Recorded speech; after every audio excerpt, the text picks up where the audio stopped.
सभी किसान भाइयों का बहुत बहुत स्वागत है यहाँ आने पर। कपास की फसल है वो सिरसा, फतेहाबाद और हिसार जिले हैं।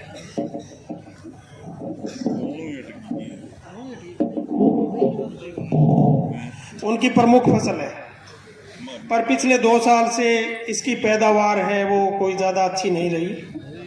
तो किसान के मन में एक संशय बना हुआ है कि मैं कौन सी किस्म की बिजाई करूं, कौन सा बीज है जो बढ़िया है।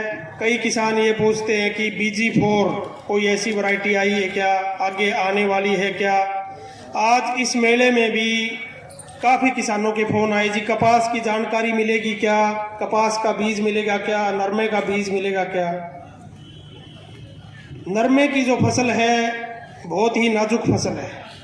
इस फसल के ऊपर हर 2-3 साल में कोई ना कोई कीट ऐसा होता है कि जो मेजर कीट, मुख्य कीट बन के उभरता है। पहले मिलीबग आ गई, उसके बाद में 1 साल रस चूसने वाले कीड़ों का प्रकोप हुआ, उसके बाद में अब ये गुलाबी सुंडी कहर बरपा रही है। उससे पहले हेलियोथिस का प्रकोप था जिसके कारण ये बिट्टी नरमा की जो किस्में आई उनसे उससे छुटकारा पाया गया।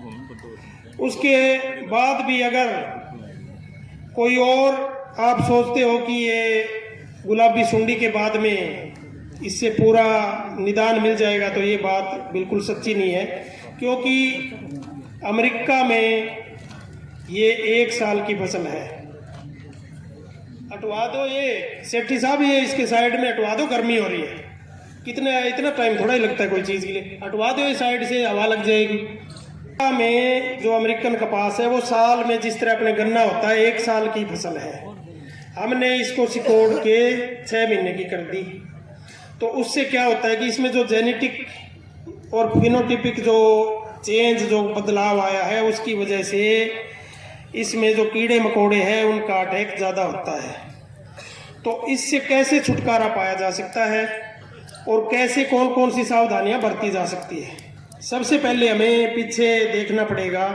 जब हम नरमा है उसकी अलग टाइप की किस्में उगाते थे, हाइब्रिड किस्में नहीं थी, तो उनकी पैदावार 15 मन से 20 मन होती थी और किसान उसमें बहुत ज़्यादा खुश हो जाता था। आजकल जो नरमा की किस्में आ रही है वो हाइब्रिड किस्में हैं। अब मैं किस्म की बात कर लेता हूँ। अगर मैं गेहूँ की बात करूँ तो 30-40 से ज़्यादा किस्म नहीं है। मैं अगर किसी और की बात करूं, कोई और फसल की बात करूं, ज्वार की बात करूं, चारे की या ग्वार की बात करूं, या मैं मक्की की बात करूं, तो गिनी चुनी किस्में हैं। नरमा की अगर मैं बात करूं तो हजारों किस्में मैदान में उतार दी। प्राइवेट प्लेयर्स हैं उनके द्वारा, जो प्राइवेट कंपनी है उनके द्वारा हजारों किस्में मैदान में 3-4 साल में उतार दी गई। तो ना तो किसानों को ये समझने का मौका मिला कि कौन सी किस्म बढ़िया है, ना वैज्ञानिकों को ये समझने का मौका मिला कि किस्म है वो कौन सी बढ़िया है। तो इससे क्या हुआ कि हम ये नहीं बता सकते कि कौन सी किस्म है वो कौन से गांव में कितनी पैदावार देगी। एक किस्म है जैसे 64-88 आई थी, श्री राम की किस्में थी, बहुत अच्छी पैदावार दी, पर आज उसका जिक्र भी नहीं है। इसी तरह कई कंपनियां हैं, मैं किसी का नाम नहीं लेना चाहता, जिनकी किस्में हैं वो काफ़ी किसानों के बीच में लोकप्रिय रही है। और लोकप्रिय ऐसे नहीं होगी कि प्रचार के कारण लोकप्रिय रही है। किसानों के खेत में उन किस्मों ने अच्छी पैदावार दी है, किसानों ने अपनी जेब उन किस्मों को उगा के भरी है, तभी किसानों का उन किस्मों की तरफ रुझान बना है।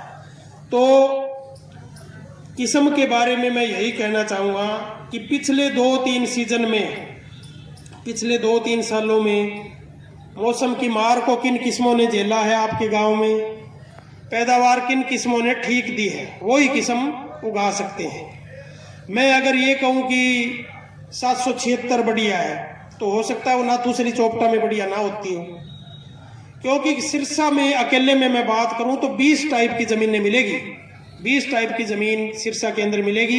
रानिया बेल्ट है उसमें अलग टाइप की ज़मीन है, ना दूसरी चोपटा बेल्ट है उसमें अलग टाइप की ज़मीन है, ओड्डा में वो अलग टाइप की ज़मीन है। किसी ज़मीन में मीठा पानी लग रहा है, किसी ज़मीन में खारा पानी लग रहा है, किसी ज़मीन में नहर का पानी लग रहा है।